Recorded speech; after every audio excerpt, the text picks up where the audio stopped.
Leading on from part 1 of our introduction to the mysterious and unexplained Min lights is the story of the Blairmore ghost, which is claimed to be the manifestation of tormented spirits that have been consumed by the light.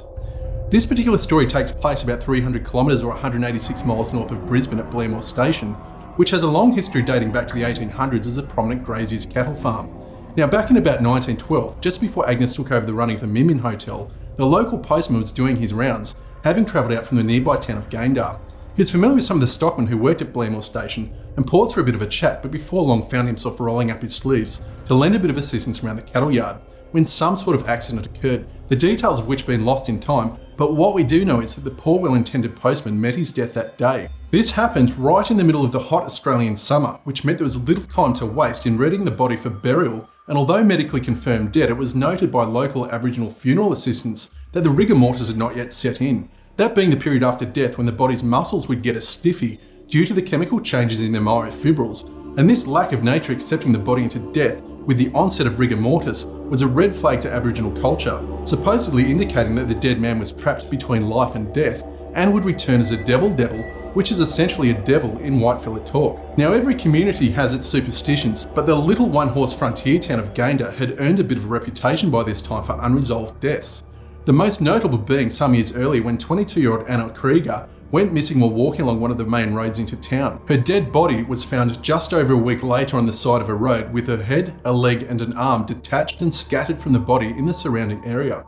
Now, everyone thinks Australia is a country where death from wildlife is a certainty, but it's really not that hostile. Certainly not hostile enough to dismember a body. So finding someone ripped to pieces is not a common thing that goes unnoticed. So the Blairmore Station surrounds have a colourful history of superstition and death, just as the Min Hotel did during the same period. And it seemed that perhaps the Aboriginal assistant undertaker's prophecy of the recently deceased postman returning as the devil may have had some merit, perhaps reflected in the story of several years later by James Matheson, who was travelling through the area of Blairmore Station one night to attend to his duties in the region as a government stock inspector. James, better known as Jim, was about 32 years old, having served in the Veterinary Corps in support of the famous Australian light horse during the First World War, and he was recognised for his expertise in animals based on his education at the Gatton Agricultural College and later experience as a civilian stockman.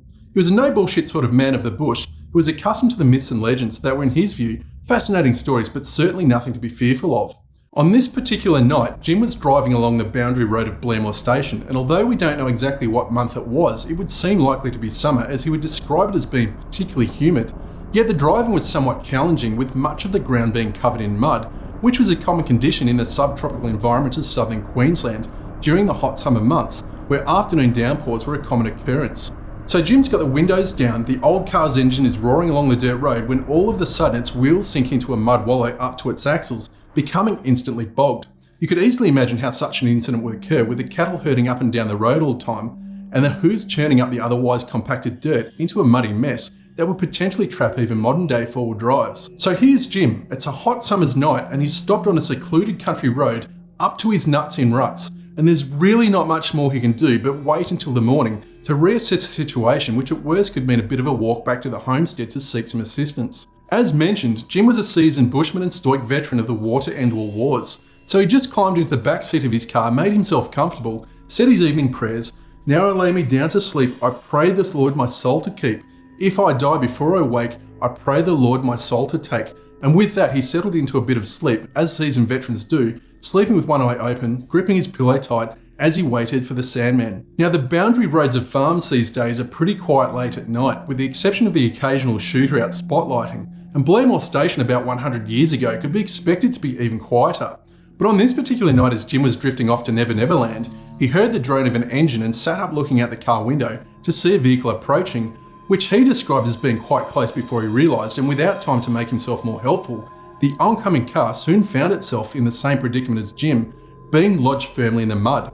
With nothing much more else to do but laugh about the unfortunate situation, Jim and the other vehicle's occupants, a husband and wife, briefly chatted and concluded that the best thing to do was wait until daylight. So the husband said to his wife, "Take my hand, we're off to Never Never Land," and both parties returned to their vehicles to try and get comfortable on this hot and sticky summer night. Back in the cramped confines of his car's back seat, Jim started dozing off to the familiar thoughts of a veteran's mind. Dreams of war, dreams of lies, dreams of dragons' fire. And among the moments of preliminary sleep, his mind awakened to what he thought was the sound of a distant but desperate cry for help. He had spent the last hour or so in the mud wallow and by now had become attuned to the sounds of the natural environment as it had with him. The crickets were running at full noise, the frogs could be heard croaking, perhaps in a not too far away creek, and fruit bats could be heard squealing in the trees above. But this cry for help was quite distinct and unmistakable from nature, and too distant to be confused as coming from this lady sleeping in the neighbouring bogged car. So without a moment of hesitation, Jim got out of his car and listened once more to try and get some sort of sense of direction and distance of where this cry for help had emanated from. He didn't have to wait too long, soon hearing the sound, "Help, help," coming from the direction of a nearby paddock. In Jim's mind, the most likely explanation was that someone had become injured and laid wounded in the paddock and at some point realised that people in cars had stopped nearby, which may luckily be able to provide them with rescue. Stepping off from his vehicle and trapped in the mud, Jim made it barely 10 paces in the direction of the calls for help before realising he was also becoming immobilised in this thick, sticky mud, with an estimated 3 kilos or about 6 pounds of mud now encapsulating his boots. It was a notable annoyance, but no comparison to the muddy trenches of the battlefield or the stockyards where he was accustomed to working, so without hesitation he pushed on through the bog in the direction of the intermittent cries for help, moving away from the vehicles and further into the moonlit darkness. Soon he would come to see what he would describe as some sort of flickering light in the apparent area where the sounds had been coming from.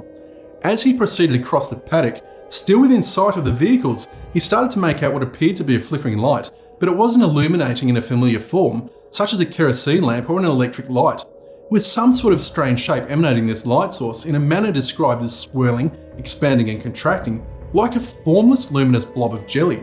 Now, as far as I'm aware, there's nothing that existed either then or now that would explain such an unusually behaving body of light, mysteriously occurring in the middle of nowhere, and somehow aligned to the audible calls for help. Now, our man Jim was a man's man. He wasn't the type of guy who would run back to the car screaming like me. Instead, he advanced towards the light, which at this point could be seen to embody some sort of contained, almost physical state described by Jim as a fat, phosphorescent slug that was dribbling towards him. But there was no need for alarm. What could be scary about a glowing blob of light?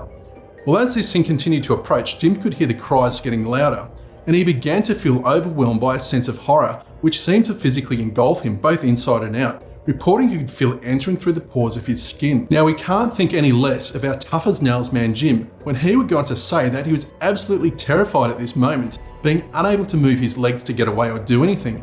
But worse still, this encounter was affecting his ability to think straight. In his words, all he knew for certain was that he was in the grip of some deadly struggle and that something that was no longer alive and just feet away was robbing him of his life force. But the misfortune of others would go on to be Jim's benefit this night, with the body and soul-sucking encounter being interrupted by the screams of the woman who had been sleeping with her husband in the car alongside his in the bog. He felt an overwhelming sense to respond to the sound of a woman in distress, #chivalry, and somehow broke free of the captive force that had overcome him, enabling him to dash back to the cars.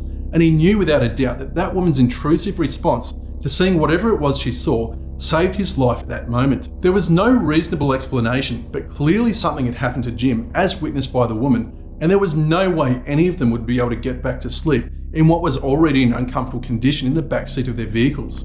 So together they got a fire going and sat around recounting the events as they could hear in the distance the terrifying and increasingly desperate cries for help, carrying across the paddocks in the still air of that summer night. The following morning, unable to make sense of what had happened, Jim returned to the paddock to try and find some sort of evidence of that strange encounter, but there was simply no trace left behind.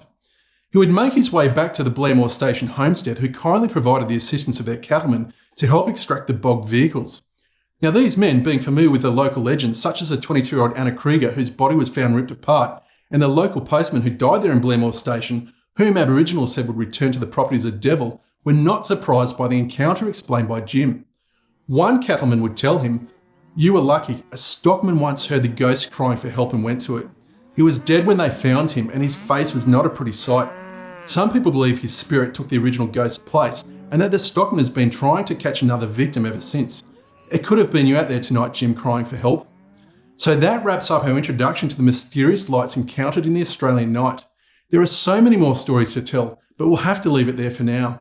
Don't wander off from broken down cars in the dead of night, and I'll catch you next time.